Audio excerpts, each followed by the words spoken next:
Fox 61 News at 10 starts now. Tonight at 10, the heat still rising, temperatures getting hotter, humidity making it feel worse. An electric company putting out a warning to customers amid this brutal stretch of weather. And under arrest, a pair of suspects charged in a shooting dating back several months ago. More tonight on the new developments from the capital city. Plus, a community on edge, several juveniles accused of going on a crime spree in broad daylight. The message from police to curb these acts. We begin with that weather alert in Connecticut as we're verging on a heat wave. Thank you so much for joining us tonight here at 10. I'm Sarah Sanchez. And I'm Brent Harden. 3 days in a row of 90-degree heat. That's what it takes for it to be an official heat wave. And we're just one more day from hitting that threshold. Take a look here as people escape the heat best they could down along the shoreline at Lighthouse Point Park in New Haven today. Chief Meteorologist Rachel Frank joining us now with more on what we can expect tomorrow and really beyond, Rachel, because we're not stopping at 3 days. Yeah, we've had 2 days in the 90s, and I think we're going to have 4 more, bringing us to a grand total of 6 days in the 90s. So a long stretch in this heat wave, the first heat wave of summer. And today we ended up getting close to records. The record 100 degrees. We hit a high of 97 degrees today in the Hartford area and 1 degree shy of tying the record in Bridgeport. Once again, there's a heat advisory in effect for the day tomorrow due to the combination of heat and high humidity. Believe it or not, it's going to be even more humid than it was today for tomorrow. But there is some relief from the humidity, not the heat, but the humidity on the way for tomorrow evening as a front approaches. But that front will bring us the chance for scattered showers and thunderstorms during the afternoon and early evening tomorrow. And the Storm Prediction Center highlighting our area, saying that there is a chance that a couple of those storms could turn strong to severe. Best chance for that would be in inland Connecticut, and an even better chance as you head farther north towards the Massachusetts border. So we'll be watching that. It's hit or miss though. Some towns may stay completely dry, and I'm sure a lot of you would actually love to see some rain. Temperatures right now are in the 70s to right around 80 degrees. Overnight lows staying in the 70s. It is warm and humid out there, and we're seeing heat indices up in the triple digits again tomorrow, with that chance for a shower thunderstorm as we head through the afternoon and into the early evening. We're going to talk about where we go from here, your full forecast coming up. Rachel, thank you. And of course, with all this going on, Connecticut's extreme hot weather protocol remains in effect. And that means those who need to find a cooling center or a shelter in the state can dial 211 to find the closest available facility to escape these brutal conditions. The governor's office says that severe protocol remains in effect through at least Sunday night.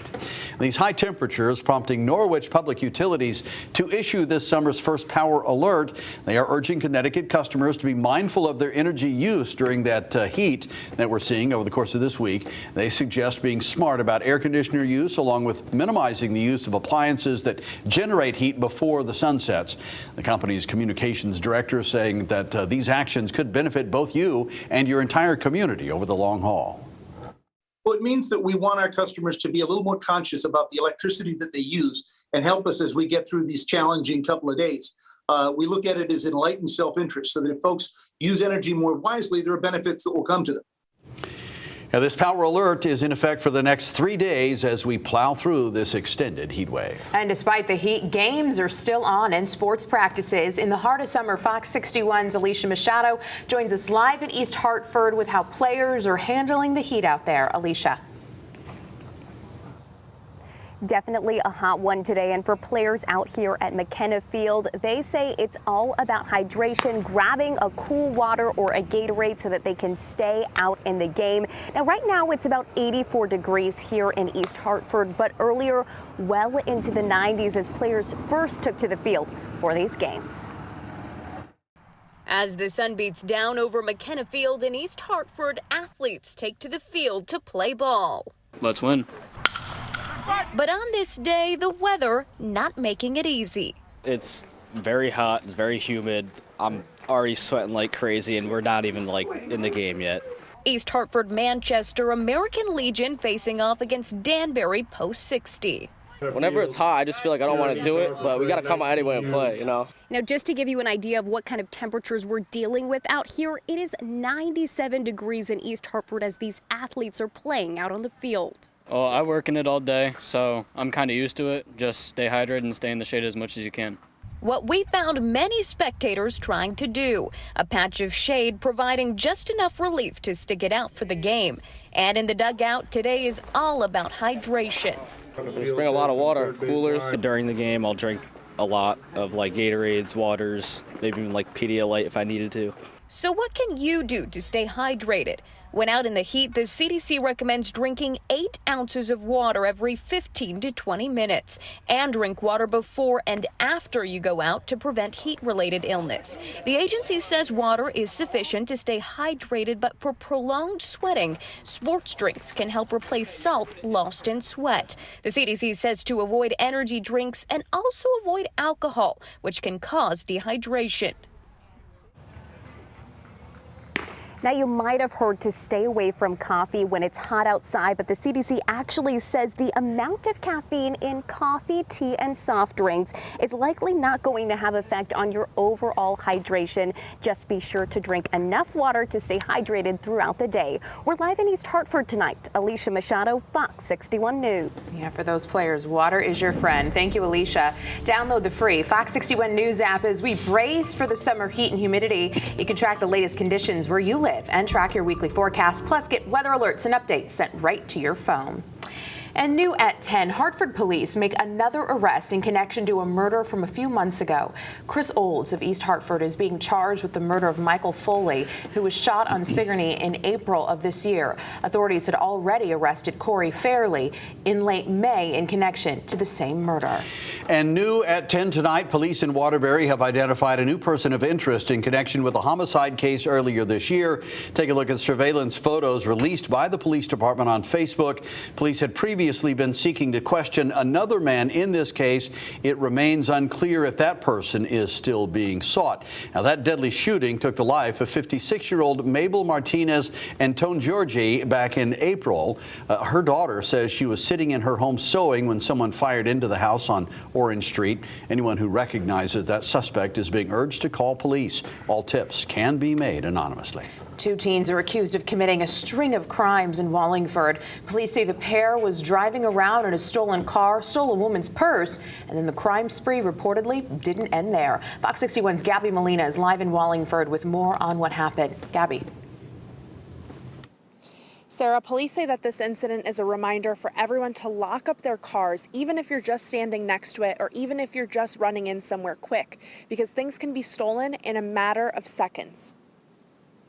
2 teens in a stolen car stole a woman's purse in broad daylight Tuesday afternoon. They parked at the Stop and Shop while one juvenile exited the vehicle and snatched a woman's purse from her vehicle while she was pumping gas. Wallingford police say shortly after that, the teens ended up crashing that car a few miles away on South Main Street. Officers reported to the crash, and while they were reporting to the crash, it was observed by other officers that they fled the scene. That's when police say the pair stole another car from the parking lot of a pizza shop. Fox 61 exclusive video showing the moment the teens get into the black Toyota Corolla and take off. While they were pumping gas in that vehicle, one of the juveniles was outside of the vehicle, the other one was inside of the vehicle, and he took off, leaving the other one behind.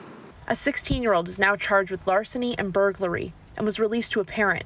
The second teen has not yet been arrested. This all happened the same day Governor Lamont signed legislation aimed at stopping incidents just like this one. We're doing our best to make sure that those few folks who cause the vast majority of be it car thefts to shootings or other related crimes, we can get them arraigned on a timely basis. The new law focuses on repeat offenders, making the penalties for motor vehicle thefts more serious if it's not the first time the juvenile has been arrested. You'd hope that they're always working on things to prevent more crime.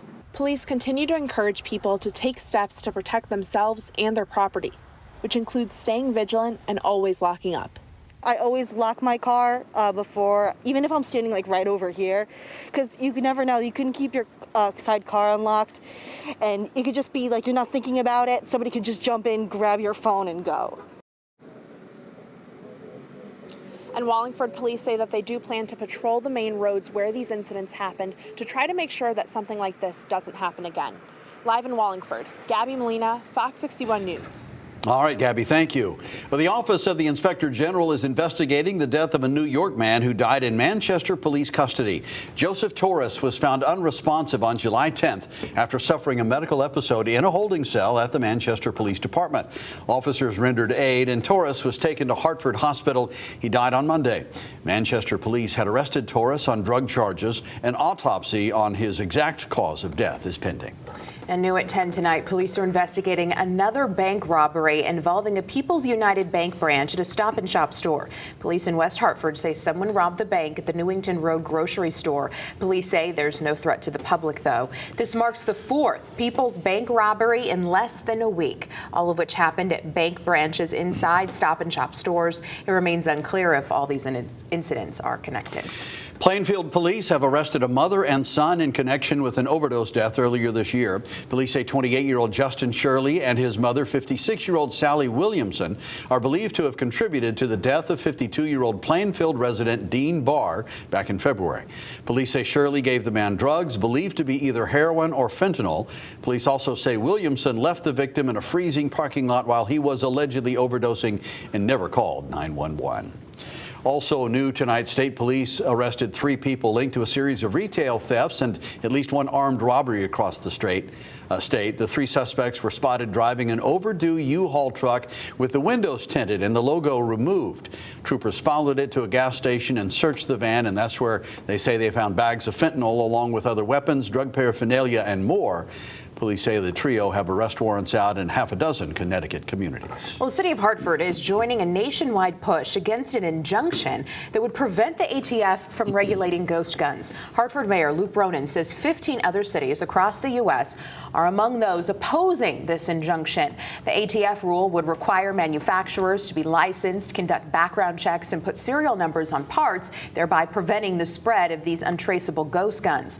A Texas gun parts manufacturer had challenged this rule, signing the Second Amendment. It's meant to take effect in August.